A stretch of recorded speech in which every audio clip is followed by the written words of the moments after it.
With a fresh influx of drivers this season, the regular faces at the top have suddenly been replaced. But one thing that isn't new today is the track. Interlagos is a staple here as we get ready to watch round 8 of the IMSA Vintage series, and you'll see it all live here on the Global SimRacing Channel. Hi, I'm Joe Peak, and with me in the booth is Craig King. Behind the scenes is our director, Daniel Costello, and he's using cameras provided by Dougie Beard. Once a monstrously huge track, this circuit was truncated back in the late 80s. Let's take a look at it with our track guide.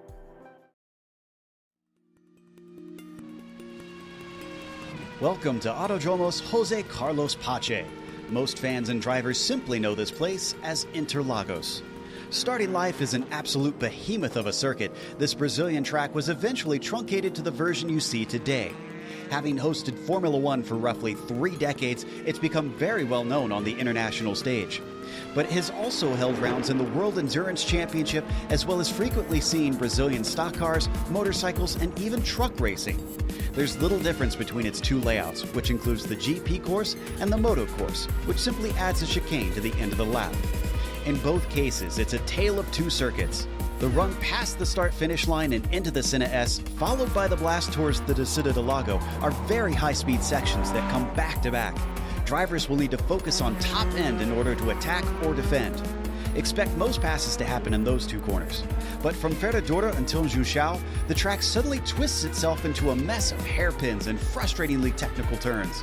This can make car setup a real compromise, and for the latter part of the lap, an absolute pain when dealing with traffic. Pit exit is also a narrow affair, so it requires drivers to take care when trying to maximize their outlaps. On the upside, with this being a modern F1 track, there's paved runoff in abundance at many of the fast corners.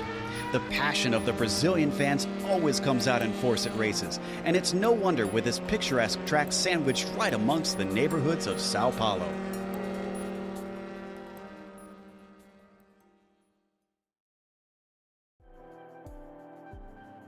Well, this is a track of two halves, I often say here, Craig, so it's going to be fascinating with this many drivers today. Oh, isn't it just, Joe? It's an old school track for the old school racers. Interlagos, it's tight. As you said, it's twisty and it's quick. Now, for the GTPs, those tight corners will catch some of the drivers out, as the Nissans like to complain when navigating through Esse and onwards until Bico di Pato. Expect some drivers caught out by spinning up the rear on exit of these corners, as well as, I got my tongue mixed up there, possible missed shifts. Now for the GTOs, it's all about controlling the car through the higher speed corners, so expect to see some throttle control and minor corrections through the exit of the Senna S, Curva del Sol, and Mergulho. Now both classes will want to take extra care around Juncao and Descida del Lago, as running too wide on those corners will cost you significant time and places down the order. For multiclass, it is a struggle. Last time here, we saw the now famous side-by-side in the Audis, which held up a lot of Nissans, and expect the same this time, as the tight sectors will hold up the Nissans as they will struggle to get past the Audi in the middle section due to similar braking zones. The key thing this week, Joe, it's an endurance race, so a pit stop is needed. And throughout the week, some drivers have been caught out by their pit box location. And with a high-speed entry to the pit lane, that could catch even the best of drivers out today. Well, we'll see who has practiced on those pit stops here in a moment. But in the meantime, we've got the championship and that whole situation up as Alexander Van de Sant, not exactly running away with it, but building himself a healthy buffer over Dustin Roeder. Van de Sant has been quick all season long. We'll see whether or not he can keep that up today. Actually, no, I just double-checked. He's not here today, so he is going to have to take one of his drop rounds for this one. Heitor Sintes Galindo getting a bit behind and tied with Adrius Valenteus, who is here today and is usually another hot shoe. But it's always more than just raw speed in the GTPs, but your traffic management that could help you take wins here. From there, it really drops off down to 7th to 10th, where they're in a tight fight separated by only 5 points between them. Let's take a look at the GTOs as well, Craig. Yeah, we're looking at the GTOs, and the interesting season gets more interesting week by week as Mickey Friesen leads the championship, but only just, and it's a 3-horse race, which I can't remember the last time we've been able to say that with Van Hixie and Salumba just behind him. Again, tight battles everywhere down the order. No, Lundberg is just inching there, trying to get there. Cam Porter, I want to talk about Cam Porter because at the start of the season, he was at the top. And unfortunately, he's in that bubble now because he's not battling for 4th, and he's got a bit of a buffer to the rest of the top 10, which could be interesting to see. And at the bottom, we talked about advantages in the GTPs. Today, he's in a GTO. He's at the bottom of the top 10. He's got a chance to get up halfway up that field, I reckon, if he gets a victory. Yeah, apologies, I had failed to notice which class he had actually signed up for here today, as he has switched back and forth a little bit. But let's go through those race details if you're new around here. And we keep talking about an endurance race, 60 minutes. Now, in most series, that's not really an endurance race, but for these drivers, it's longer than their typical 40-minute race. Open setup, but we expect most drivers have shared around what helps at least get the car comfortable. There are sometimes some small secrets that drivers will hold to help themselves out, but for the most part, you can easily get setups around here. No spare car if you wind up with damage. And while it is a modern F1 track with some paved runoff, there's definitely some spots where you can run into trouble around here. So watch out. Drive-through penalty at 17 and a DQ at 25. So keep it off those paved runoffs, or else you will find yourself going down pit road in extra time. And it's with the extra laps for the 60 minutes, it's even more of a concern on this one. Now, we have a bit of a different face on the provisional pole in the GTPs. Now, has he been racing while I wasn't here, Craig? Raul Guardia, with the number 20 on his car, is quickest right now. I'm having to do some quick racking of the brains, and I believe we did see him last week driving at the Nürburgring. And I know sometimes we talk about the Nordschleife being a track that brings out those people that love racing the green hell, but I do believe he was out there last week. So it could be one of those names that will be an eye on for later down, not just this season, but later next season and the rest of the year, because once you get the bug, you're hooked. Let's be brutally honest, Joe. Well, Sliumba and Van Hixie both have taken their laps. Neither is on the pole, interestingly, down in the GTOs, as we watch Israel Fernandez bring himself around. Currently last of those who set a time in the GTPs. And he's getting ready to take what is effectively the last corner through the junction. And then there's a couple flat-out left-handers here, even in these old-school cars. Don't have to lift at all, at least in the Nissans, and he is going to try and complete that second lap, see if he can go faster than a 24.2. He'll cross the line, and it gets deleted, so it won't matter anyways. He'll start 28th at best. You got Valentejas now. It's interesting. He's coming to that section we just saw Fernandez, so you get to have a different look here how these cars will take these corners differently, and he slows it down for Chunkao, which is the last of the braking corners, and then technically 13 here, then 14 and 15. It's an interesting how they are corners, but you can just see just keeping your foot down here, and everyone's thinking that Valentejas, he started from the back, but I think he's going to surprise a few people here. Over the line he will go. It's a 1:38.28. It is 0.025 slower than Kundelas. That has been an interesting rivalry this season. Wow. So some developments there. AJ Roper having taken both of his laps. He'll just get some practice in, as this is Kevin Simpson, who I think is not going to be able to do anything from here since we're down to less than a minute left out there. Yes, he has one lap remaining. This is down heading into, I believe, the infield section, and 20 seconds. Yeah, I don't think he's going to be able to make it to the finish line from here. He shouldn't make it there, but that corner there, Bico de Pato, we just went through, it's a corner I like to talk about a lot when I'm doing this, when I'm racing here, Joe, not just doing a race here, because that is a corner that if you're not ready, you can outbrake someone and make a very risky but efficient overtake. This is the corner, actually. It is so challenging out there as we get to the green flag. Look for that to be an interesting overtaking spot. Absolutely. And it looks like as they grid up, Raul Guardia will start on the pole. I didn't check to see how many poles he's had, but no wins to his name in 4 starts in this series. Soto will be next to him as Laust Olsen managed to get qualifying in, thankfully, as he was unable to in Lotus 49 early this morning. He'll start third with Del Olmo in P4 and Grau in 5th. After that, Fabian Ljungblad starts 6th today, followed by Aaron Humphrey on the inside of the next row in 7th. Heitor Sintes Galindo, former champion, starting from P8. Then on the next row, it is Dustin Herroder, who sits 2nd in the championship, only 9th here in the queue, with the number 14 of Brennan Lim starting 10th. Xavier Sanchez starts 11th with Seamus Power P12. German Suarez will be in the 13th spot. Then you've got Martin Krejcik in P14. Next row sees David Finch in the 15th spot, Parrish starting 16th, and then Salas and Allataker will be on the next row. Matthew Cockerham and Sergio Gomez, 19th and 20th. Another slide. We still got a couple more here for just the GTPs. Rodrigo Miranda in 21st, with AJ Roper 22nd, Danny Switzer P23, Philippe Savoy in the 24th spot. Quarter century mark goes to Ben Summers in the number 44. You've got Indika Sonodara in the 26th position. Sergei Romanov starts 27th, and we followed Israel Fernandez, unable to set that second lap, 28th.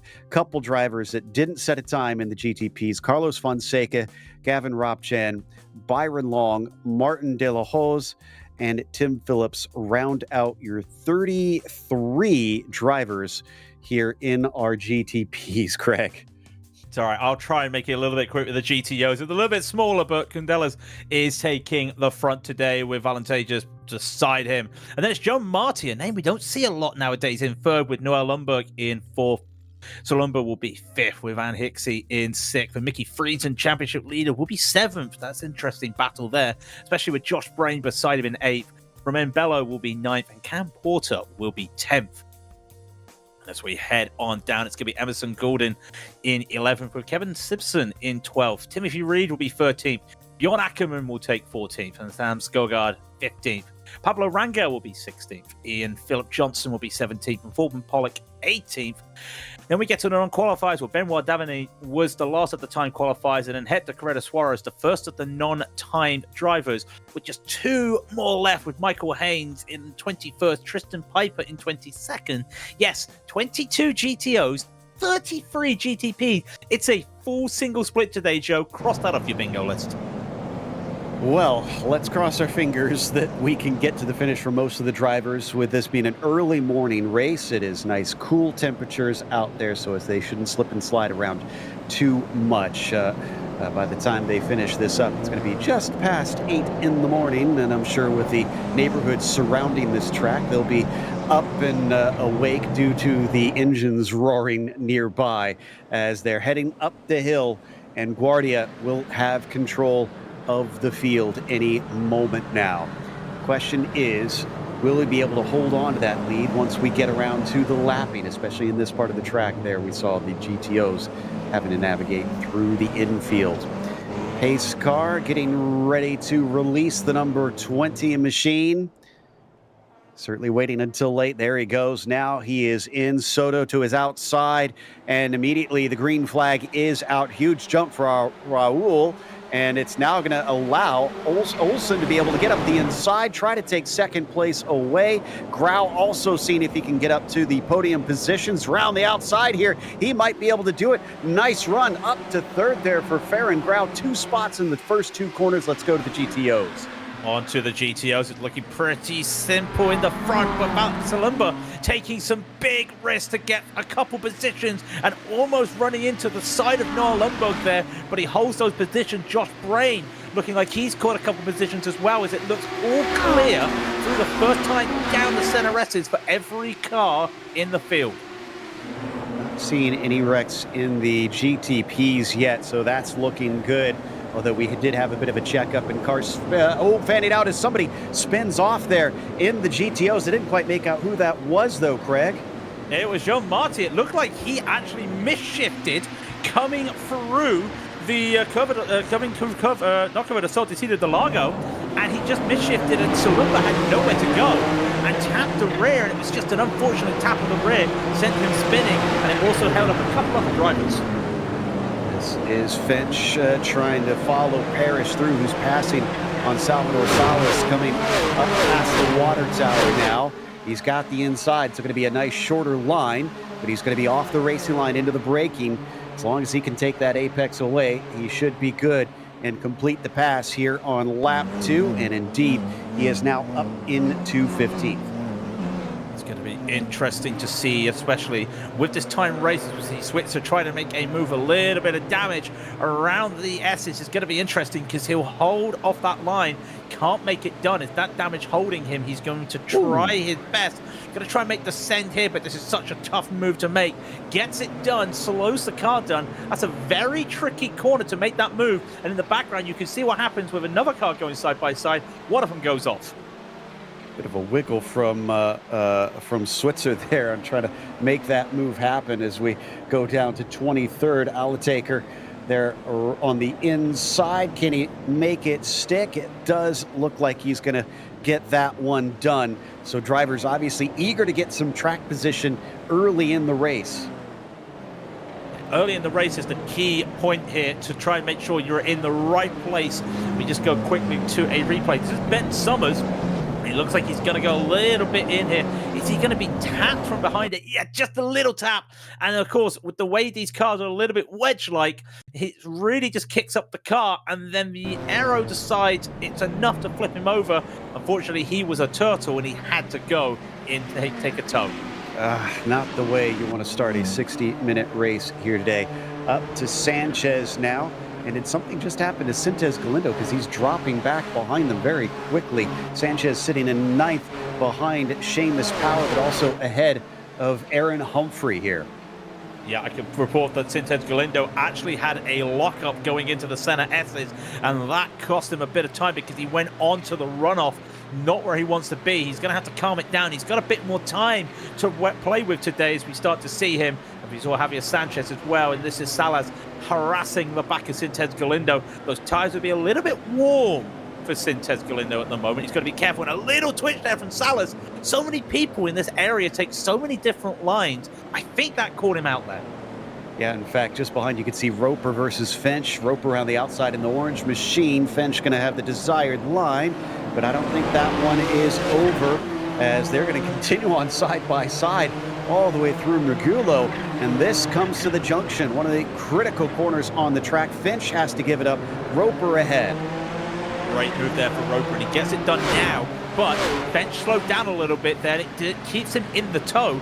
We'll look to see if he makes a move there, but we've got to go back to these battles in the GTOs. It's been quiet because the front two have pulled away, but Lundberg trying to get past Salumba here. It's going to be crucial if they can get past to try and catch up to the front, because from what I understand, it's looking like Valentages is fuel saving already in the race. So not something these drivers have to think about frequently in this series, but already an intelligent drive from Valentages to try and be thinking 2 steps ahead. Lundberg, though, tries to get the run on Sliumba. Doesn't look like it's quite worked up the hill. I would have thought the draft would be worth a bit more along this straightaway.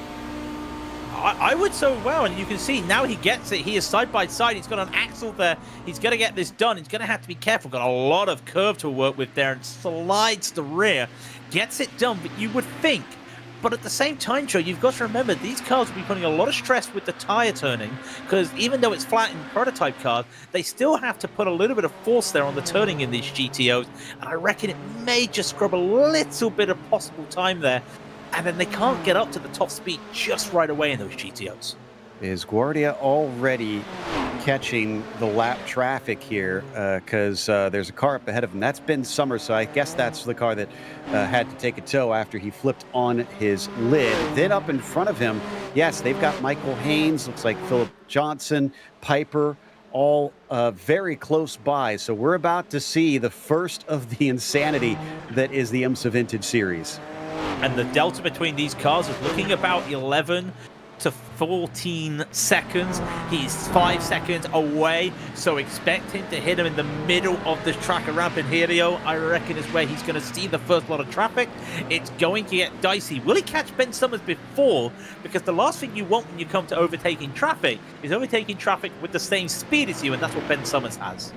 That's a good point. It's always so much more difficult when it's within your own class, as the S6 liveried car now comes up to the back of Johnson up first, who's going to stick to the racing line, allowing through inside nice and easy. Then it's going to be Michael Haynes up next and catches him to a very good spot here up the hill where he can just breeze past.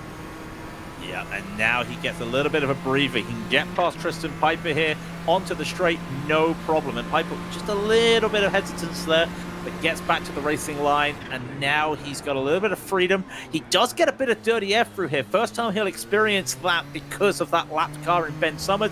Ben's going to pull off. That's a very nice move there from Ben. Thankfully, he telegraphed it. He holds it there. Now it's going to be interesting for Raul. Yep, and knowing his race is effectively compromised at this point, no point in trying to hold up those quicker drivers and just run what he can.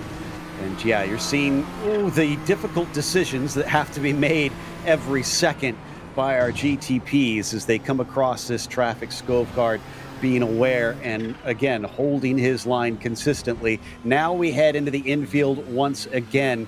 This is the danger zone as the two classes intermingle.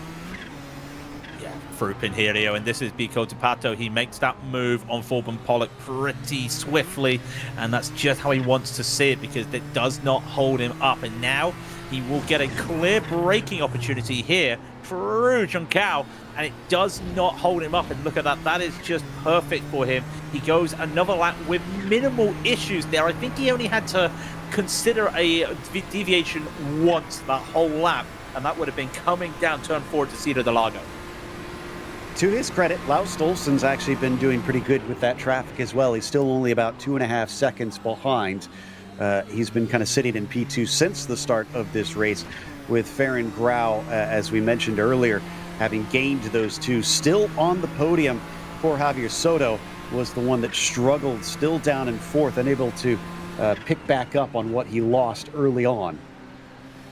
Again, remember though, it is an early race. It was not an early race. There's still 9 minutes gone, and we're not even in normal IMSA Vintage territory at this moment. So, plenty of time to go. He's trying to hold up Javier Del Olmo, but this is the leader just coming by. He's now start to see this is where he's going to get held up. He's going to hesitate there, and that's a very risky move to look at it. But there is that runoff there, Joe. Like I was saying before, so many different lines, and he just went for a little bit of hesitance there on Bello.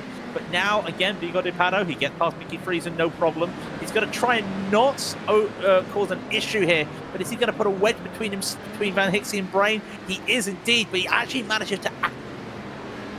Well, and in the meantime, we could see that Laust Olsen has his hands full because Farron Grau has actually caught him now, getting a bit of the worst traffic through the infield.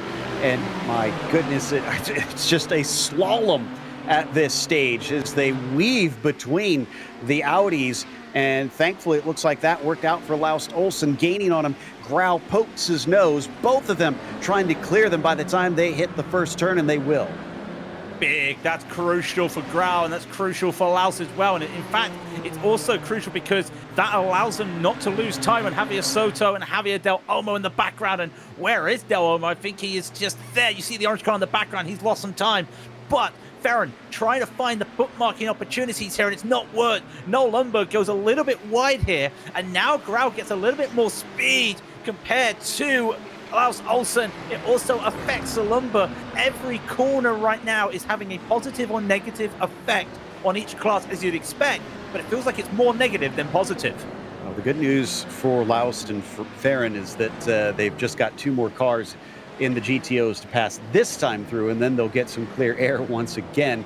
Sliumba now dealing with the majority of the traffic now that they've finally hit the leaders in our GTO class, but doing well with it, still sitting in 3rd, but he needs 3 seconds to make up to get to Adrius and Arturus. Oh, but we just missed it. Let's look at what happened with German Suarez as well, because there was a bit of a moment in the front of the field, but Suarez, it is a traffic jam, and he's got to be careful. trying to fight Brendan Lim. He had to take the racing line there with Golden. That also allowed Kevin Parrish to come up behind as well. You can just see just those moments you have to have patience, and just getting held up here can cause you to have a little bit of impatience and make a mistake. Thankfully for Suarez, not making the mistake, almost outbraking into the back of Brendan Lindo. I did see that, and there's a car on the other side there of the center S's. Not usually you see a car go around the outside of turn one. And I mean, that head-on view coming up the main straight just looked bonkers out there. Oh, big dive down to the inside. And that was Parrish trying to see if he can get his nose in there. Suarez is going to go wide as he gets compromised in the braking by Brennan Lim. That finally hands over 12th spot to Kevin Parrish. I don't know if that was a little bit of Brendan Lim, or also the fact that Suarez was a little bit mirror watching because he knew Parrish had a better run coming out of Cover de Sol, and I reckon that's probably what happened to him there. But we'll have to probably have to look at that ourselves.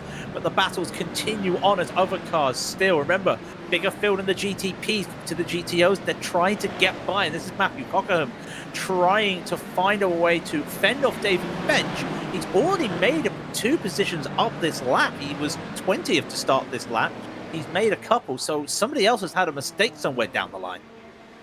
Checking out Laust Olsen here now that he's lost that second place. It's not just Farron Grau he's got to worry about. Javier Soto has finally made up the time. He's sandwiching that yellow and blue machine. He's got a good run coming down the Retta Aposta. Don't think he's quite close enough to make a move, but he's definitely forcing Farron Grau to just hold a slightly defensive line down the straightaway. Slightly defensive line. It also compromises you there through turn forward, the first part of the Interlagos, because it's a very tough corner. If you're used to video games and challenges on video games, that's a corner they love to throw at you, just because you're having to carry so much speed in the corner and slow down mid-corner just to get going there. And any sort of different line you take there, if you remember the F1 race of a few years ago, you'll know how just a different line can hold you up. Kevin Parrish definitely in the wars here. Suarez and Lim going to trade positions as German now moves up into 12th once again. They've also got Martin Krejcik, Salvador Salas starting to join them. Bit of a train forming behind Kevin Parrish. We've got trains at the front, we've got trains in the midfield, and now they are a little bit clear because these cars won't have to go through traffic for another, I'd say about 2, maybe 3 laps. So now it's just a test of, can Kevin hold on to what there is behind him? It's going to be interesting. Same with these drivers. When you look at Valentejas, they don't have to deal with a lot of issues for the moment. They're halfway through that GTP traffic, and this is where it actually gets worse for them, just because you've got some of those that are just a little bit less inexperienced when it comes to multi-class traffic. Well, for a second, we had a car going into pit lane because I believe they should have the pit window open from here. It's just usually not the desirable strategy. Aaron Humphrey kind of showing himself briefly.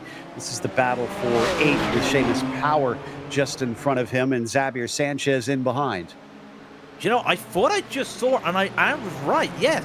Valentejas just had a little hit on the side by one of the GT people. David Fence, there's no damage to the side of him. Well, we're just looking at this with Aaron Humphrey. Something to keep an eye on, though, because if we go back to this, Aaron Humphrey doesn't have to go through those for the moment. Seamus Power holding off at the front. This is where it gets interesting because the track will start to heat up a little bit, Joe, as well.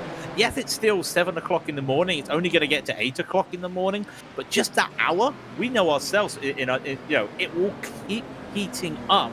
And that could be a factor at the end of this race if someone's not prepared for that extra possible 5 Celsius, 15 Fahrenheit difference. Exactly. Sanchez still sitting just within the top 10. Also worth noting, I do see that Heitor Sintez Galindo has taken a pit stop, and I think that may have been a scheduled stop about 2 laps ago. So I wonder if he's our gambler out there trying to see if he could undercut the other drivers racing on his own. Van Hicksey down in 6th. One of our championship protagonists has to allow the car of Fonseca on through as he continues to chase Josh Brain in front of him to get a top 5. When you were saying about Aitor Sintet's Galinders, we see Atakeka in the pits there. He's had a moment out on track. Aitor Sintet's Galinders just made a move around the outside on a GTO and a GTP coming down to Multiclass. So that just goes to show that he's playing the risk game here, and he's almost coming up to these cars right here. Emerson Golden right there behind him, and now you see Galindo go by as Golden continues his battle in the race with Roman Bello, and it's very hard to go. And I've heard that Lars Olsen, yes, has Lars Olsen just had a wreck there, or has, yeah, I think, yeah, Javier Soto's got damage. Uh-oh, those were two of our front runners. There's Olsen, and yeah, he's about 3 seconds behind Ferengrau now. De Soto, where did he go? Is he out of this race now already, or is he just limping his way around? I've lost. No, there he is, 10th. He's still racing. He's still racing. I don't know if we get a replay, but I can report it was a mistake. Lars Olsen got tagged on the braking zone of SA. In fact, here we go with it. And you wouldn't believe that Soto's the worst one off here. There is Lars. He gets a little tag or goes a little bit wide. He's a little bit of a missile, got nowhere to go there. He's trying to get back. And then elsewhere, Soto gets caught up with Del Olmo there coming through SA. So 2 incidents at the same corner for 3 of the front runners. But look at the damage on the right rear of Javier Soto. It looks like he is going to be a sitting duck in a straight line. If that thing is any indication, just ahead of him, we've got Humphrey and his battle still with Seamus Power. We were following this earlier. Nothing's changed in the positions between them. Still Power, Humphrey, Sanchez in that order. Yeah, and you were just talking about that. Soto just lost that position to Brendan Lim coming before turn 6. That's the right-hander going up the hill if you just need to have an idea of the track. He didn't, that's not even a fast court. That's not even the high-speed part of the track. So he's really down here as Aaron Humphrey now is going to look to see what he can do. He does have a little bit of a run here for Seamus Power. Allows Olsen into the pits as well. So it's going to be interesting to see if he can make the move. There is Laus in the pit. That's going to be not scheduled. He needs to take that possibly. It looks like he's got some damage. Yeah, I'm checking the car real quick to see if I can spy any, and I'm not actually seeing anything that looks terribly out of place. Maybe, oh, okay, it just popped back in. So he had a tiny bit of rear wing damage, it looks like.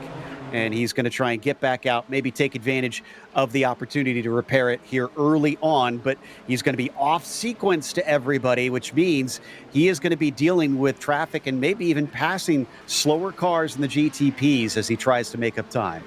We'll keep an eye on that as Switzer comes into the pits. You just saw Aaron Humphrey losing a couple positions because as we went to see Laus going into the pits, he went for a move on Seamus Power and locked up on the brakes, and he had to take the escape road and was forced to take a slowdown. So trying to make an overtake, lost him a position. And this is Laus Olsen. He's not in a bad position when you think about it. He's come from the top 5 and now he's there running around in 17th position.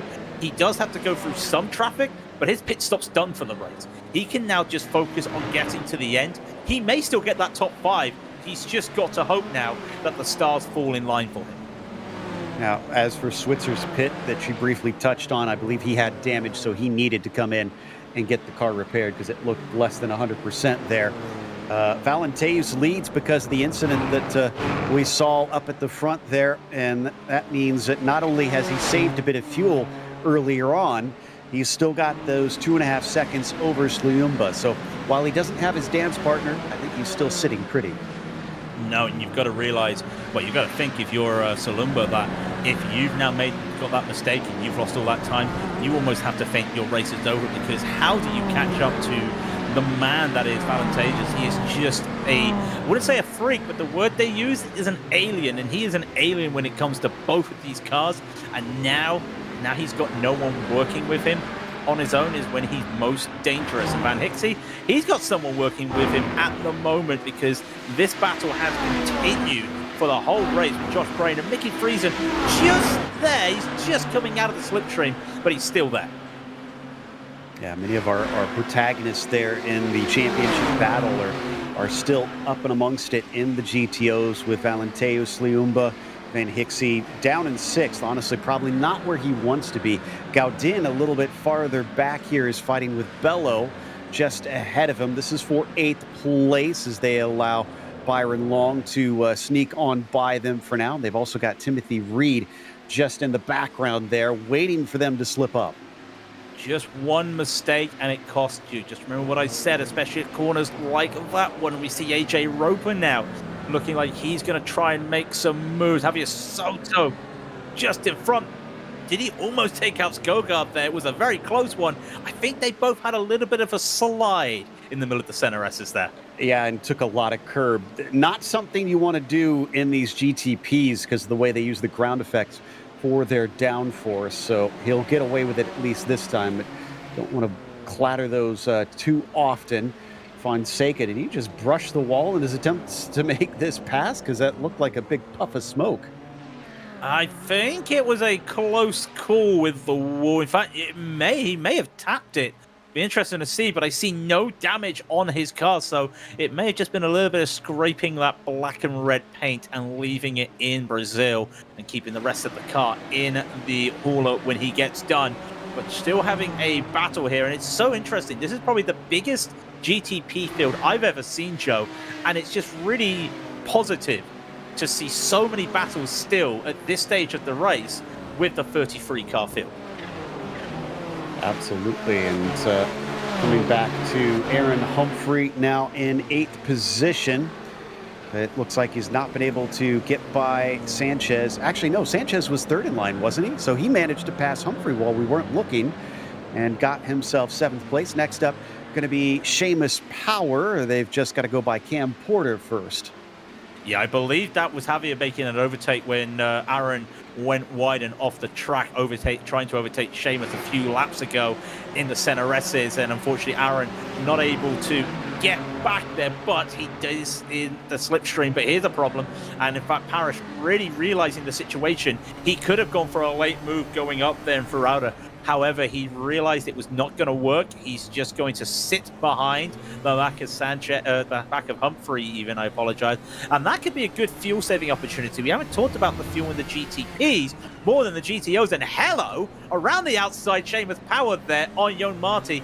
Don't usually see that a lot, even in modern-day cars. Yeah, that's a difficult place to try and pull that off, but I guess he felt the urgency as Parrish still stuck behind Sanchez, and they're going to be able to behind Humphrey. Whoa, things getting tight up through Water Tower. Can't believe that wasn't a massive wreck right there. And if it was a massive wreck, it would give me up the hill, a little bit blindsided, and it would be tough to go. And even still, every time I see Kevin hit the brakes, I'm worried he's going to go into the back. He's really trying to run it ragged on Aaron. I would not be surprised if they get clear air, Aaron's going to be out-braked him. Kevin had a really good run. Don't think he's going to do it though. We've got to respect Suarez as well, right behind in 10th. He's looking to make a move, and on the defense goes Parrish. Where do you look? You make one mistake, you get held up by traffic one way here, Joe, and you're not in a battle anymore. You're in a defense of your position. Exactly. It's wild how it just kind of trickles backwards amongst the cars, as this was a fight a few positions up, I should say, just moments ago. But now that they're stacking up with one another, they keep adding more and more, including Javier Soto, but he's a lap down as he's taken his pit stop and I think has gotten repairs. So he was in there for quite some time. Yeah, just wanted to point out that was a very important move that Humphrey went to make there, as we see another driver coming into the pit lane, and that looks like that is for repairs once again. On the drone camera we go. Parrish is still trying to find a way through Aaron Humphrey. We know he's better on the brakes. Looking up ahead, they are possibly going to hit a GTO in Kundelis on the braking. In fact, no, they're going to be safe for braking. Now comes the defense. Does Kevin have this around the outside? He's going to try for it, but he's not far enough alongside. Humphrey will rebuff him at least this time. Suarez waiting behind both of them, but I don't think he's quick enough. Look at this run from Kevin. He's got a massive amount of speed. They're going to switch by Arturas Kundelis, and as they come up to the braking, once again, Humphrey is just guarding that inside line, but an over-under from Kevin Parrish might do the trick. been setting this up for the last 3 corners, and the over-under's working. Is there going to be a pick move? No, he's going to go around the outside, and Aaron has to wait and follow. Brilliant driving from Kevin. The moment he started braking for the center exit, I was expecting him to look for the over-under. He tried the momentum for about probably the 3rd lap in a row, down the Reto opposite straight, and he managed to get it done finally, and he hasn't lost. He's lost a bit of time to the rest of the GTPs ahead, but he's got that pace now. He can just get safely, and he's held up with advantageous. Kevin going to be able to finally get to the inside of Valenteus and actually put himself between he and his rivals. Humphrey slowed up massively by that one. Kevin is up 8 positions, we have to remember. He has been doing phenomenal in the first half of this race. Phenomenal, but now comes the interesting time. He has lost a bit of time in this battle, and in fact they were behind Javier Sanchez early at this battle. Now they're 3 seconds behind, and Kevin's going to have to try and find some clear air and a nice opportunity, and thankfully he's only got a couple GTOs to get through, so he might be able to do it. Gundel is currently sitting in 4th spot here as he is trying to keep away from Josh Brain. Doing a pretty good job at this stage, almost 7 seconds ahead of him.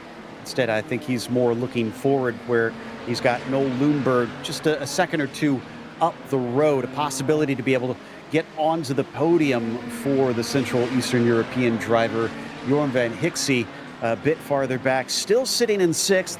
Well, in fact, he is on top of Josh Brain. So I mentioned Josh just moments ago. He's certainly got problems on his hands. He's got problems, but remember, he's +3 for the day so far. He's one of the big movers. A lockup and a slide there from Josh Brain in the red and yellow car. And that's a corner that you probably would expect to see that. So now heating those tires up a little bit, more smoke coming, braking for that corner, almost like he's going a bit too far in. It's going to hinder him a little bit, but in the end, it should help. And now Mickey Friesen losing the back once again of this little 2-man train. Such a tough day for the championship leader. Right on board with Jorm, going past Water Tower up into Sabitos dos Boxes, and man, from on board, sometimes these Nissans just look incredibly scary. It's less so if you're watching from outside the car, but if you're inside the helmet, sometimes I'm sure it scares the bejesus out of these guys. If you've ever watched a driver streaming his POV, it is insane in these cars because they have so much grip, more grip than you expect when you get on the throttle. In fact, look at that. Josh just had to accept that he was going to lose out there. Sintes Galindo is a man on a mission today. Another GTP comes by, and that was very risky there from Atataker, almost just running into the side of Josh Brain. Yeah, you mentioned Sintes Galindo. He's second highest of those who have pitted in the GTPs. Laust Olsen actually is the driver farthest up to have completed his pit stop. He sits in 15th. As for the GTOs, I don't think we've had anybody take a scheduled stop, have we? Unless Ian Johnson took his. Yeah, he may have actually just taken his scheduled pit stop, but he's the only one as we check back in with Del Olmo. Del Olmo here's got a got a rear of Fabian Youngblood in front of him as he keeps on looking to make the moves. He has not moved in this race. However, with the other drivers around him making overtakes and mistakes and pits, now that does allow him to have those moments. This is Javier Sanchez having a little battle as well. He's trying to pull away. Remember, we were talking about that battle that behind him with Paris. There's Paris. We're not looking at him. We're looking at him versus Seamus Power. Maybe those two can catch back up to these two. Going to be interesting because they are starting to lose a bit of time. I think Seamus is holding Javier up. Seamus has been doing a good job of that, honestly. Just been running his own race. He's been under threat for, I mean, pretty much every time we've ever turned the camera to him. He's had a couple cars behind him, and yet he's always leading the train. He's always been sat in this 6th place. So right now, I'd say he's managing it extremely well. And also, you look at the lap times compared to everyone around him, it's not a case of he's slow. He is matching them. It's just a case that he is in such a battle there. Just like these battles, GTO still battling Emerson Golden, trying to make the move, and that's a little That's a little cheeky there from the GTP, if I must say so myself. And Marty will get past Golden, not on purpose because he had nowhere to go. A little bit of a cheeky, not really needed move there by the GTP. Still a little side-by-side between Reed and Bello, but looks like Romain Bello is going to come out with that 10th place, but still nose to tail with all 4 cars. This is all 4 position being led by Marty at the front of it in 8th spot. And you now get to see, we've seen these battles in the GTPs, now we get to see what a train of GTOs look like, and it's kind of similar, but again, these cars, they don't have that downforce that allows them to go side by side.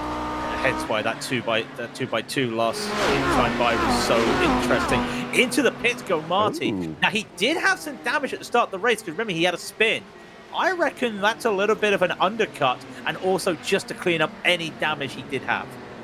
That was just as our overall leader went to lap them yet another time. Sanchez has still got power on the run, but now they look to be separated somewhat more than what we saw last time, about half a second between them. And Parrish, I mean, he's not even in the picture most of the time. There he is in the background now, about 2.5 seconds back from Sanchez.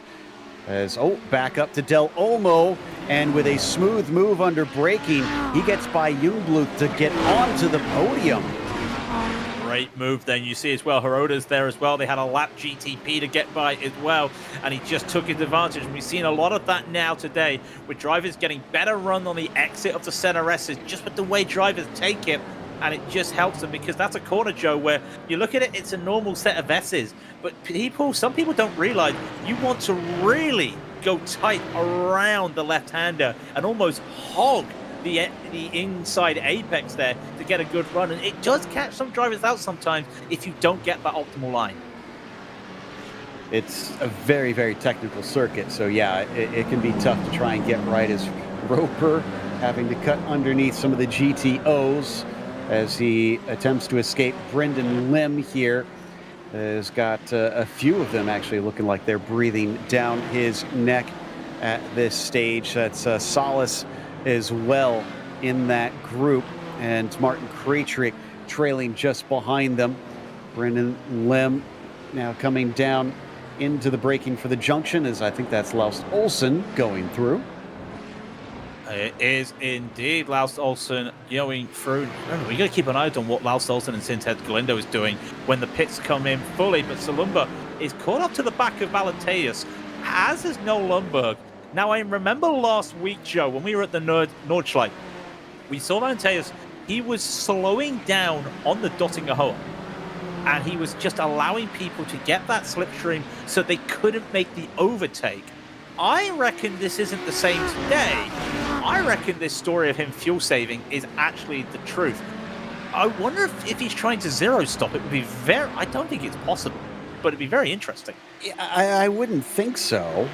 We've seen it, I believe, back at Detroit, which is a very tight and twisty track with little full throttle around it, whereas this has long periods, both from the junction up to the Senna S and then Curva de Sol down Reta Aposta, all flat out. So I'd be hard-pressed to imagine you'd be able to extend it that far.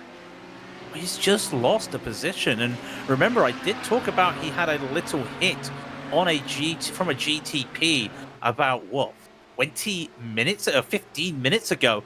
I don't see any damage, and he is lifting, but surely he cannot make that move go. He cannot make that stick.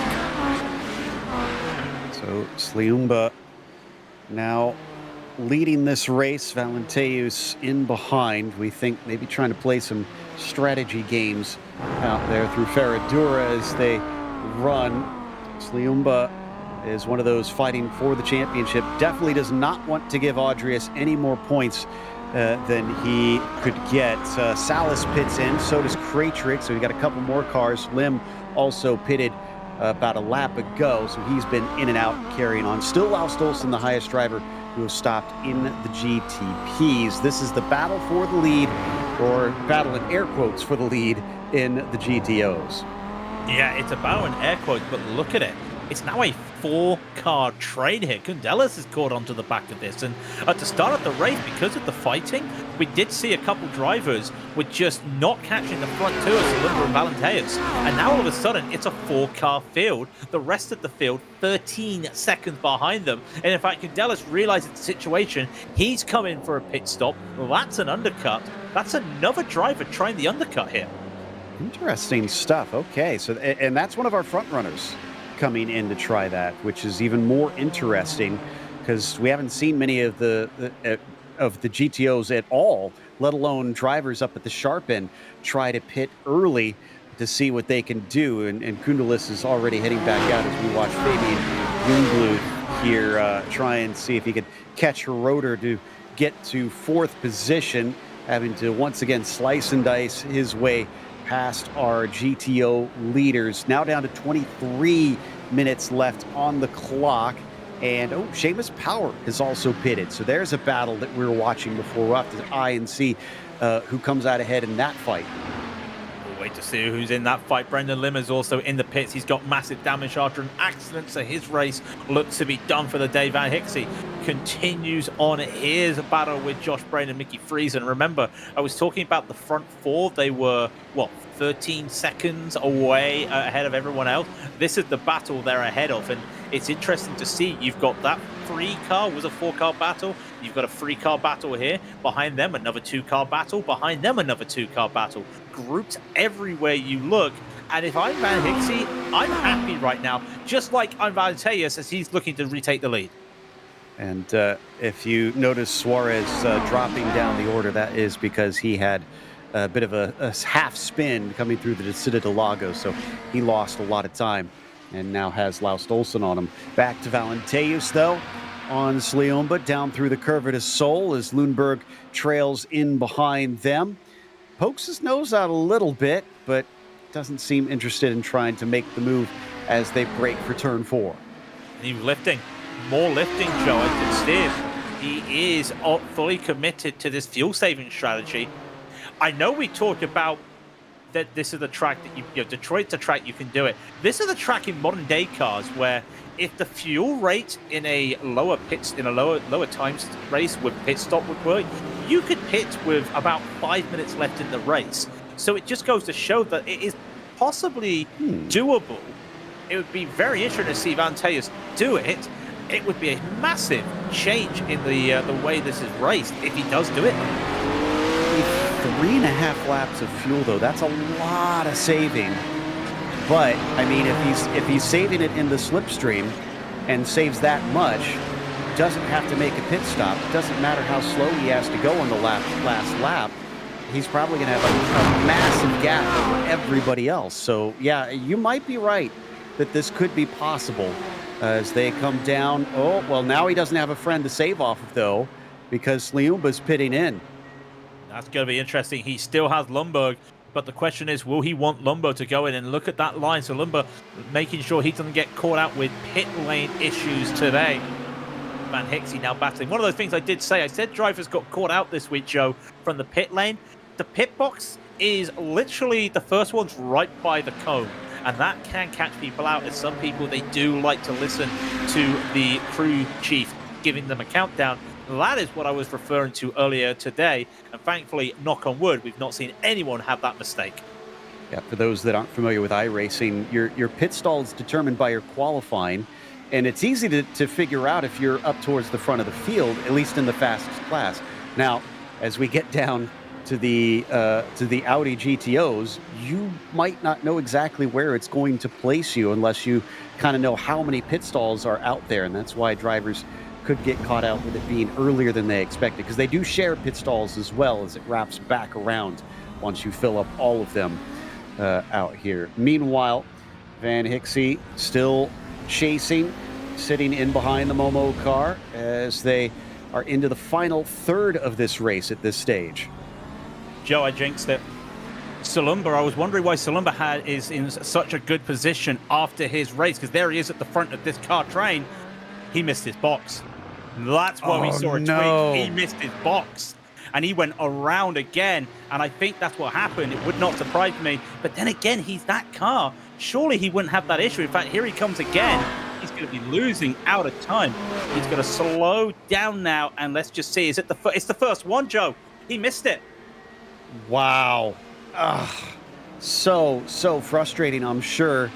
And that was probably, what, about a 20 to 30 second delta that he lost just having to trundle down pit lane? Because the other thing that you're not allowed to do is reverse too far anywhere, even in the pit lane here on the sim, or else you will be disqualified. You do not tempt fate with that. If you think you overshot it by more than a few feet, you carry on.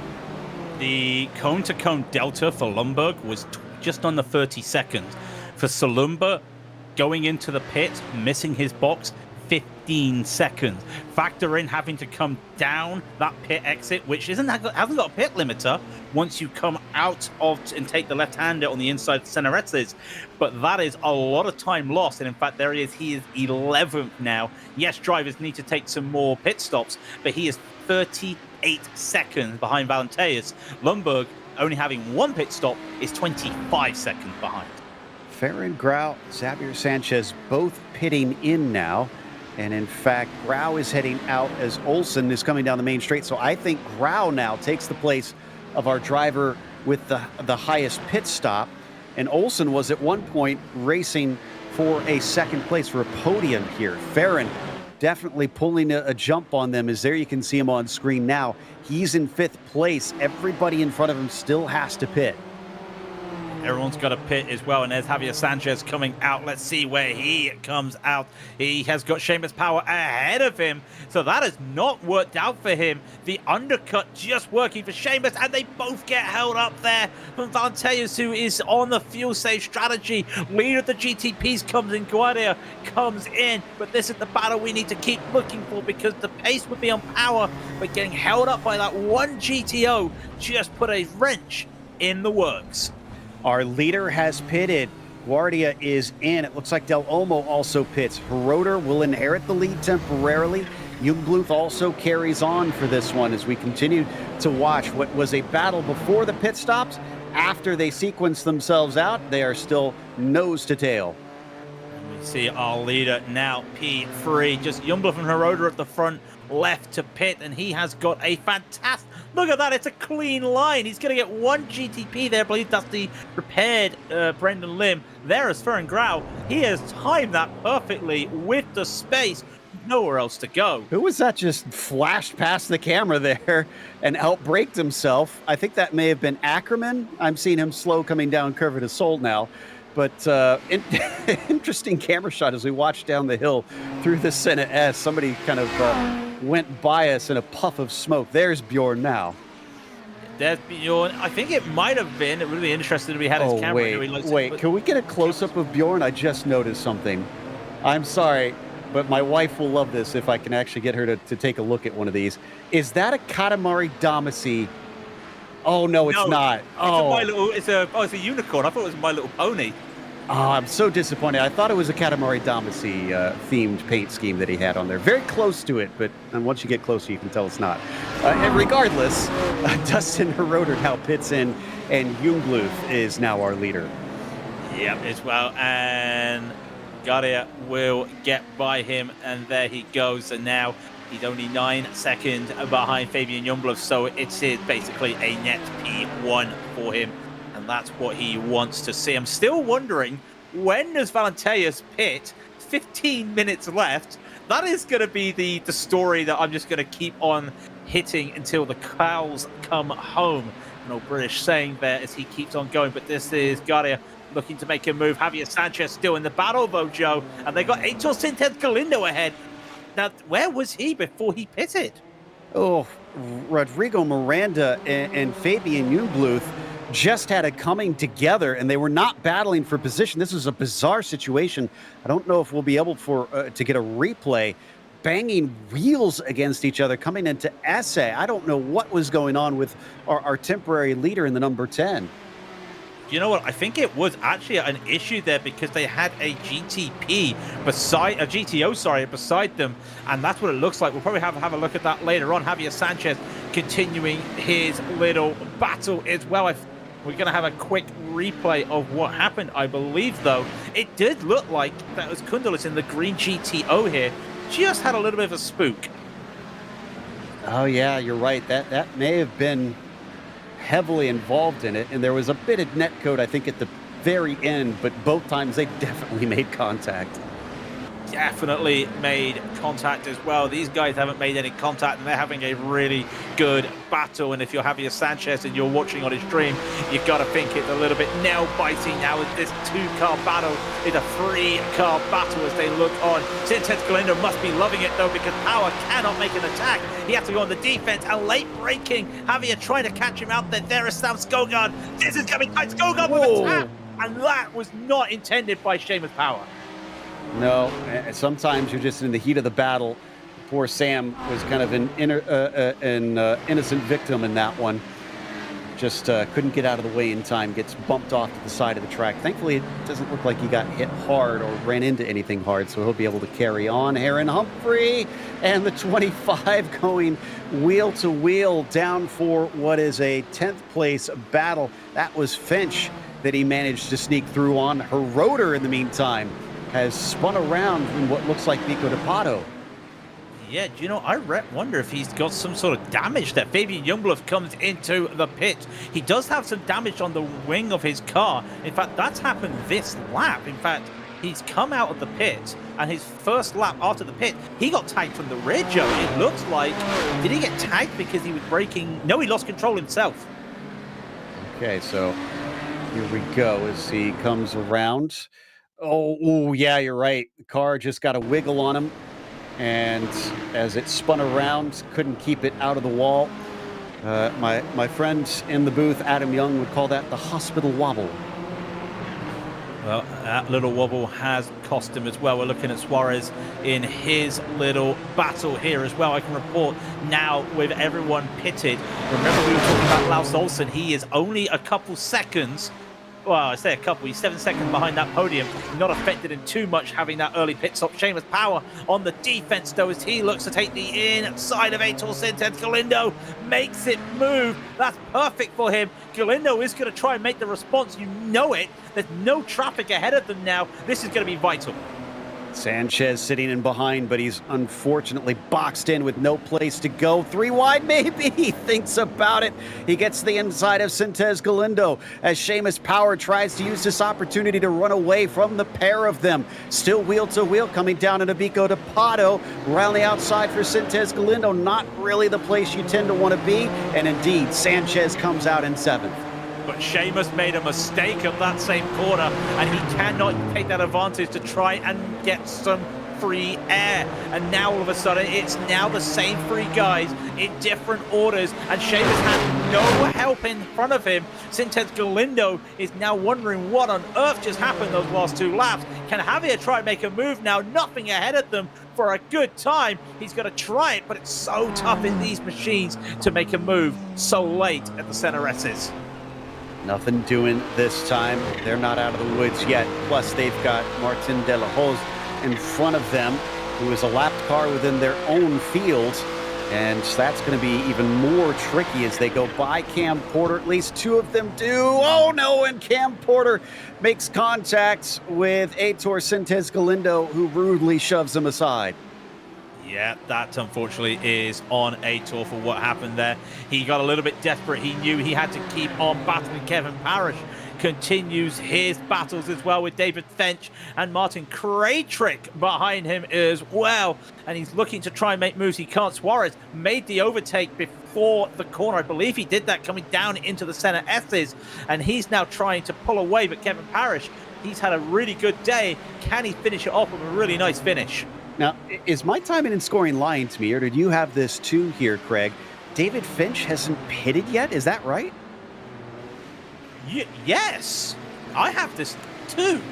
Yes, okay. He's got to be down to the bottom of the barrel now, though. Surely he has to pit soon. Well, we'll wait and see. He is coming up to the start-finish line. We want to look at this battle with Fabian Youngblood as well. I can confirm, yes, he is pitting as well, so we keep eyes on Fabian Youngblood as he holds his battle with AJ Roper around the outside there. What a move that's going to be if he holds it. And now losing time again. A GTO, just when you think, Joe, you make the advantage, just that GTO just holds you up on the exit of a corner. Josh Brain, we keep seeing him from time to time. Right now he's sitting on the podium, but behind him Lundberg and Kundelis have both pitted by this stage. So I think they are probably going to be jumping them by the time they come around, or if not, they'll be very close as they watch them come down through the Bico to Pato, Van Hixie in front of them. I've been watching Valenteus, by the way, here, Craig, and he has not had anybody to work with for quite some time. Van Hixie was 14 to 20 seconds behind at various points, so he couldn't exactly slow down to the next nearest car to try and save fuel. And that's going to be a concern for him, because while these drivers will need to make pit stops, and in fact, Josh Brain, I believe, looks like he's going to go for the pit stop. The gap between Valenteus and Lundberg, who is de facto P2 because of the pit stops, is 24 seconds. Remember, I was saying that delta cone to cone is about 30 seconds. It's going to be a challenge for him. Down through the Senna S one more time. Sanchez versus Power. That is not Soto in behind them. That is actually Gomez in the 47. He's a lap down, not a part of this battle right now. Ooh, going by yet another of our lapped GTOs as Mickey Friesen stays off the apex for the both of them. Jorm and Van Hixie up next, off to one side there for Power, other side for Sanchez. Still no separation between them. They slice through the field. Slice through the field, but Aitor Sintez Galindo behind them getting held up, so he is losing time in this battle. Continue on. Is there going to be any issue? I believe Savoy will lead to the outside. That's one good thing about the drivers there. We'll give credit. They have been leaving the space at their lap down and not in any battles. They've been holding on, and that does allow Lars Olsen. We've got more battles going on as well, as Joe Marti looks like he's going to try. They're going to try and make a move on Benoit David. And remember, Benoit did not set a lap time, and he's going to lose that position. He did gain it, though. Looking at the delta, he gained that going into the center exits. Interesting. Okay.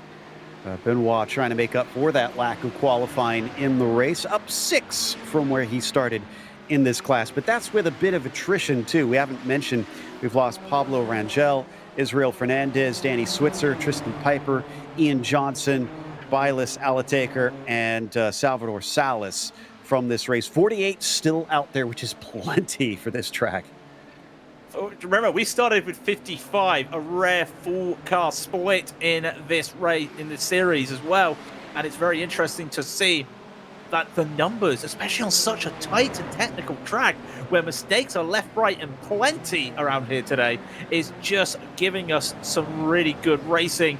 Felipe Savoy trying to hold on, but we've got to get back to Javier Del Olmo, because he doesn't need to make a pit stop anymore, and he could make this P3 into a P2. This could be very interesting. He's needed a good result this season, Joe. It's not been going his way as the defending champion. Exactly, and right now, Grau just in front of him is definitely on his hit list. Question is, can he make a pass and make it stick in the last 6 minutes? They got lots of traffic in front of them, both within and without of their class. So what can he use to his advantage here? I'm not sure. By the way, correction, he's not the defending champion. He won 2 seasons ago. It does not matter. He's the former champion trying to get past Ferran Grau, get past the first GTO. There's a GTP coming up. Will Rodrigo give them the space? But there's so much traffic looking up ahead because there's a lap down battle between cars, and there's the bookmark, and there's nowhere for Javier to go. He's going to lose about 3 tenths there, and a dive from Ferran there to try and make it move, almost getting rear-ended there by Rodrigo. Oh, that was awful close, swept across the bow of the 37. He tries to stay out of the way because Del Olmo now goes around him. Sintez Galindo off course into Interlagos. Somebody off the track with him. Didn't see if that was our lapped car or if that was Soto. It's not Soto because Soto's still going there. It's not Soto, so it must be a lap car. We'll have to have a look. Well, it was Gomez. So it was one of those lap cars as well as Javier Soto continues his battle. Let's just have a quick look at what happened between these two. Gomez there, I believe, is the Golf Inspired. He just outbraked himself. Wow. Yeah, he was in a battle. He probably was trying to go as deep as he could. and unfortunately, there was a car in the way when he went deep into that corner. Sonodara up to 27th now, down to 27th, started one position higher, actually, Indica. And the number 50 with a car just in front, that is Tim Phillips in the 26th position. Well, not anymore, just goes by Tim Phillips. And they may be laps down. They are still having their battles in the field, and they are still just giving it what they can, because racing is racing, just like Javier Sanchez and Seamus Power. This could be very interesting, a very tight day go through. And that could have just been a messy moment if one of them made a mistake. But Seamus holds on, Javier holds on. They're going to have some more free running. It looks like they'll get clear of traffic. No, I take it wrong, because look up ahead. That is Benoit David. And more bad news for fans of Sintez Galindo. That contact gave him a black flag for incident limits. He just served his drive-through, so he falls farther down the order. These two got to watch out for that as well. They've been in the wars all day long. Sanchez versus Power to decide 6th place. Yeah, I wouldn't want to say go on Javier's stream and look at his incident points if he is streaming. Remember, he is a very top streamer there, but we'll wait to see a really good line and run out of Joncao. And maybe that allows him some moves. He does have a free run down here once again, as Javier Del Olmo has had a free run as well. He's in this battle with Ferran Grau. It looks like he's going to have the run. Grau's going to take the defense, though, and that third GTP is a lap down. Yep, that is Cockram there, just behind them, so trying to stay out of it. Side by side we go in the battle for 6th position, almost coming together off the corner, up ahead of them, more traffic. Joan Marty, where does he go in all of this as they break deep down for the descent de Lago? Boxed in as Sanchez has no place to go, and Seamus Power uses the pick. And that's all he was doing all the time. He wasn't trying to hit or push Javier in that straight. He saw the situation. He wanted to make the box as soon as he could. And now the late braking, trying to use those different lines. It may work, but he's going to have to go around the outside of turn 9 at Pinheiro here. Can't make it stick. Can he make the move? Respect the late braking into Pico di Pato. He's going to try it. He's going to try it. He's just on the axle. He can't make it work. 2 laps to go next time by at the line. It rages on between these two. This is one of our best battles out on the track. Power back to the racing line as they come through the junction. Sanchez looking for the best exit he can get. Now he's going to get the pull up the main straight. Where can he position the car? Where can he position? He went around the outside of the center rest his last time by. He may have to do it again, and he's trying to bait Seamus into making a move. And Seamus has put his car planted in the middle here. You just see him. This is going to be tough for Javier. Almost a touch there by both drivers, and he just can't get it. That is defense by Seamus Power. Unbelievable stuff between these two. They're fighting for it like it is for the win, but it is good racing amongst the pair of them. Another car to go on by. Romain Bello staying off to the side, wants no part of this one. By the way, Valenteus still hasn't pitted. In fact, he just went by pit entry, as you can see here. Yeah, I think it's his last lap as well. We're just going to have a look. No, I think he may have more as well. Almost joined together. Ferran Grau having a deal. Almost having a little battle. They're going to go 3 wide into the break here with Salumba there. Can Javier hold this round the outside? He slides. He loses it on the exit. Oh, and he's in the wall. Del Olmo just about saved it. Unfortunately, he ran out of track and off into the tires, as back again for Sanchez and Power. This time, Sanchez with a bit of a nose ahead, coming around the outside. He chops down to the apex. Now he's also got a tow from one of the Audis to help him out too. Beautiful stuff from the 7 car. It took him a while, but he's got P6. That has been some fantastic racing, hard racing between both of them. Guardia, though, he has just got 1 more lap to go. He's going to keep going. You know what? Wouldn't be surprised if Sanchez and Power will go more fighting. They got 1 more lap to go. Indeed, and so does Valenteus. You were questioning about that. He still needs to take the white flag. Guardia, I don't think can catch him in time. He could slow up. Well, no, Van Hixie is behind him. He could let up if he doesn't have the fuel. We'll have to wait and see what he does here, but the question is, does he know that he has that much space to try and do it? Here comes our leader, Raul Roses Guardia. We said he hasn't had a win according to our stats yet. Well, he's about to just put that out of the way at this stage. Number 20 on his car. Unbelievably, he puts it on pole and takes the win here today. Keep that name in your back pocket, ladies and gentlemen. That is a man who was fast last week and is fast this week and gets on the podium in his 5th race on the broadcast. Ferran Corral with that fantastic racing will get P2. Johan van Hixie will get P2 in the GTOs, and I believe he was a lap down. That means Valenteus is going to get the win. Even if he doesn't have the fuel, he's good from here on out. Del Olmo recovers to a 3rd place impressively, despite going off there with a lap to go. Yeah, Valenteus played this to perfection. Just unbelievable the way that he is fast, and he can keep track of what is a risky strategy to go with a no-stopper to get to the end. And that is just something that you know. You don't just do it on a whim, you work it out, and that is just the mind working there of a former 9K driver. He could get 9K if he wants. He wants to drive for fun. That's what we all want to do at the end of the day, Joe. We want to drive for fun. He's going to coast it. And the one problem is he's going to go up the hill now. Let's hope he's not going to stutter, otherwise he might be going backwards any moment. Well, like we said, it doesn't matter even if he does, because he'll still be scored as our winner. And Valenteus will make the last lap easily.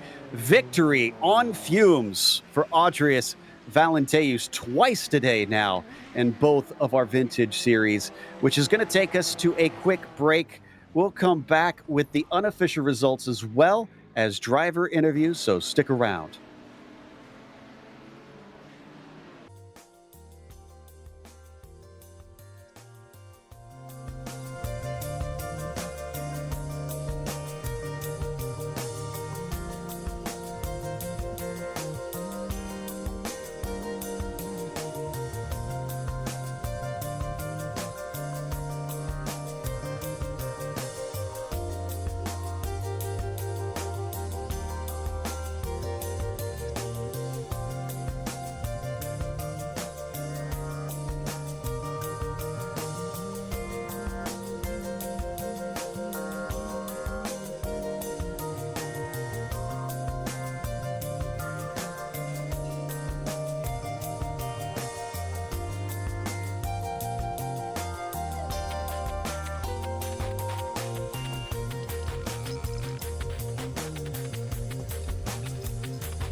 welcome back to Interlagos. 8th round here of the IMSA Vintage Series sees Raul Roses Guardia take his first win in the series, and by a pretty good margin. Fair and Grau 14 seconds behind. Yes, it was a bit of a longer race, but still impressive stuff there as Javier Del Olmo finished in third behind the pair of them, and Dustin Herrera just off the podium in P4. Laust Olsen was P5 as Xavier Sanchez, in an almighty battle, claimed 6 over Seamus Power, both of them gaining 6 and 7 spots respectively. That's pretty good. Aaron Humphrey was P8, and German Suarez was 9th. Then you've got Kevin Parrish winding up 10th today. He also was in the thick of it as Martin Krejcik finished 11th, and Fabian Jungluth, unfortunately getting into trouble, slipped down to 12th. Aitor Sindez Galindo, same thing, 13th place for him.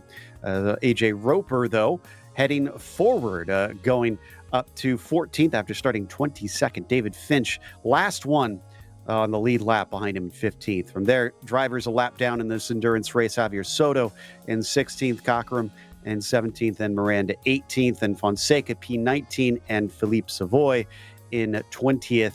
Rapchan going to be the last one a lap down. 2 laps down or more, you get to Romanov in 22nd, Gomez 23rd, and Long in 24th. Ben Summers finishing P25, and Phillips 26th. Brendan Lim, last one to, I believe, managed to get the checkered flag in the GTP's 27th. Sonodara was next. Then you've got Hose, Salas, Alataker, Switzer, and Fernandez. And that is your 33 cars in the GTPs. How about those GTOs? Well, the GTO's going to look interesting because Valenteas, with the rare no-stop race here on an hour, is very impressive. Takes the win. Had to do an extra lap, though, so Van Hixie and everyone else is going to be a lap down. And Van Hixie and Friesen had some fantastic driving there in 3rd and 4th. Candela says, wow, what that mistake will cost him. Lundberg will be 5th. So Lumber had the double pit stop there due to missing his box in 6th. Could have been there for him. And Josh Brain will be 7th, with Emerson Golden in 8th. Roman Bello will be 9th, and then Joe Marty, with that unfortunate start of the race, down in 10th position. Then we get to Cam Porter, who we did see have some moments earlier in the race, and Timothy Reed will be in 12th, and Fulton Pollock will be the last on the de facto lead lap in 13th, with then Sam Skogard 14th and 2 laps down. Benoit Davin will be 15th. Hector Corredo Suarez in 16th. Michael Haynes will be 17th. Bjorn Ackerman will be 18th. We come to those with big damage or retiring. And then Kevin Simpson will be 19th. Tristan Piper retired early in 20th. And then we'll get to the last 2. Ian Johnson, 20 laps down as well in 21st. And Pablo Rangel, early exit for him in 22nd. That'll take us to a few of our interviews here. We've got a top 5 finisher in Laust Olsen, who had an earlier pit stop than many of his fellow competitors. Laust, we saw you dive in, but it seemed to be after a bit of contact, and I thought maybe some damage. Was that the reason you went for the early pit stop? Yeah. I had a run-in with one of the GTOs. My fault, I think. I tried to go outside, and he tracked out also, so I think that was on me. And then I had a little bit of damage taking some of the top speed away on the straights, and I had room enough in the tank to pit at that time, so I thought better to take the pit stop. But I didn't really find the rhythm afterwards, so I felt I was a bit low in the last end of the race. So and also was hanging a long time behind some of the others that hadn't hit it yet. So it didn't make it easy for me. Yeah, it's always the danger of stopping early, which is a bit of a shame because talk about that start up to 2nd place at the beginning. It's always a bit risky to try and get aggressive into the first turn at Interlagos, but you made it work. Yeah, I think I got a good good run on the start, and I think Javier was perhaps a little slow, so I got up beside him and still braked early enough. So I believe I could have held the inside line if he had tried to go around on the outside, but that wasn't necessary. So yeah, that worked out well. But then later on, I had some issue or couldn't keep Ferran behind. I believe he was running 2 clicks less rear wing than I was. So as soon as he got close enough, I couldn't hold him back anymore. We'll go from a track that's been around for almost a decade now, I guess, on iRacing to one of the newest additions with Misano. Have you taken a look or gotten some laps in at the Italian track yet? No, I don't think so. I'm not sure if we have raced it in some of the other series, but it doesn't really ring a bell, so I don't think I've tried it yet. Well, you'll have to get out there. It's been fun from what little I've been able to put a car on track. So, commiserations. Still a top 5 finish, not too shabby today, sir. Thank you, sir. 5th place for Laust Olsen, which I believe is going to take us over to Craig, who has caught up with Cam Porter, who definitely got roughed around a bit in that race.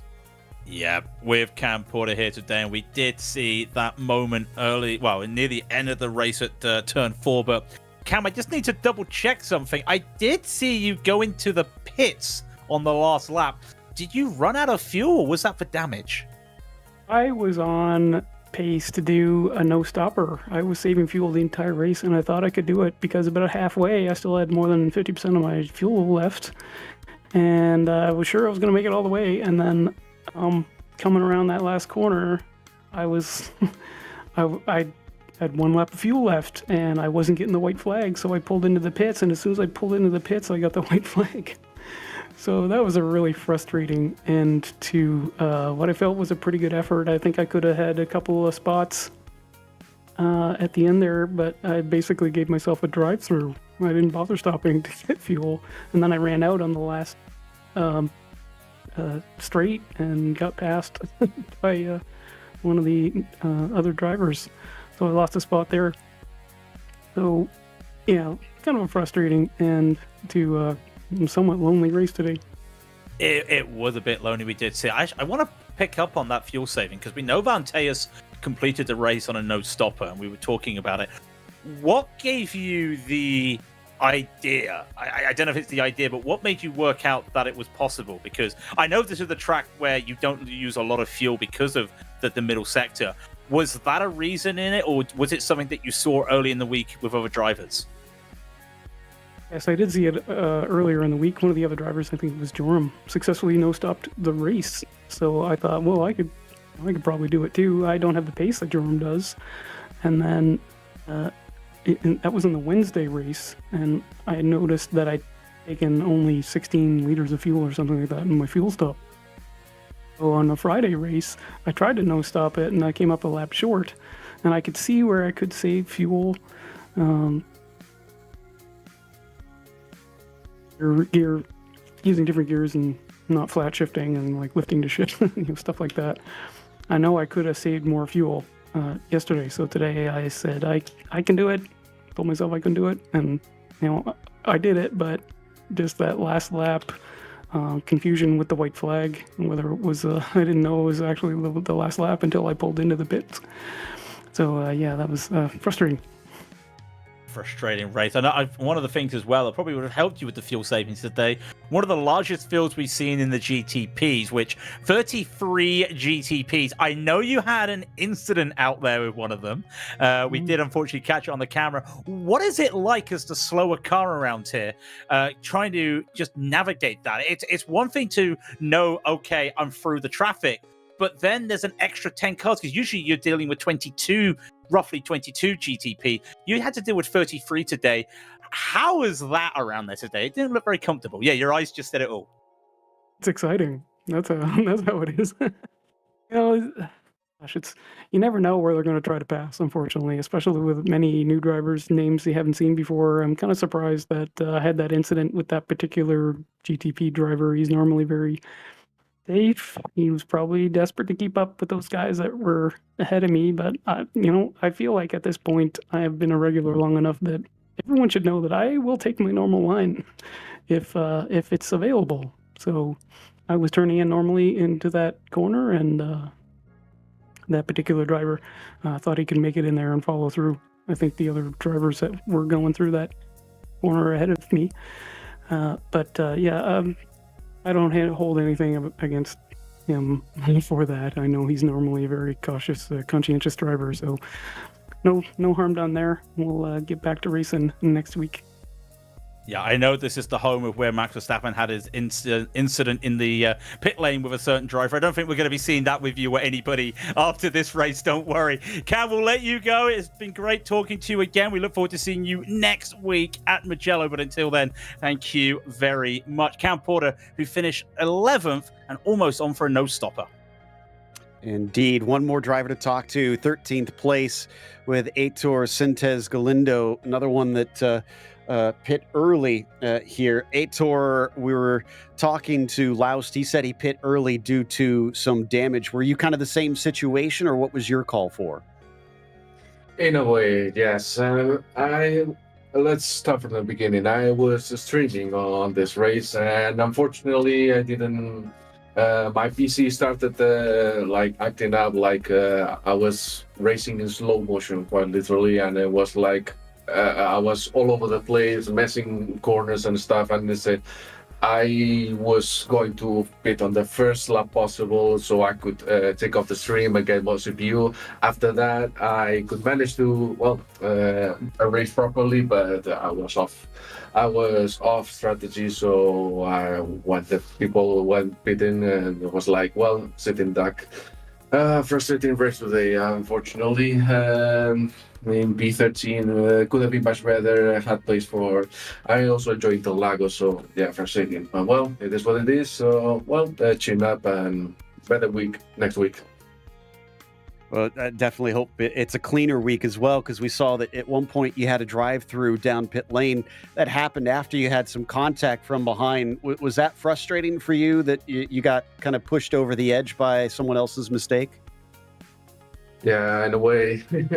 I would say that I think it's the first time in years that I had a drive-through, and it was indeed frustrating. But it was like, well, he apologized afterwards. I saw the message, and it's like, well, these things can happen. Unfortunately, it's a 55 car grid. Everybody has lots of everyone can have mistakes. I also did mistakes. I also took Cam Porter. If you are listening, Cam Porter, again, I can't apologize enough for that. So I dive bomb into turn 4. But yeah, it was frustrating, but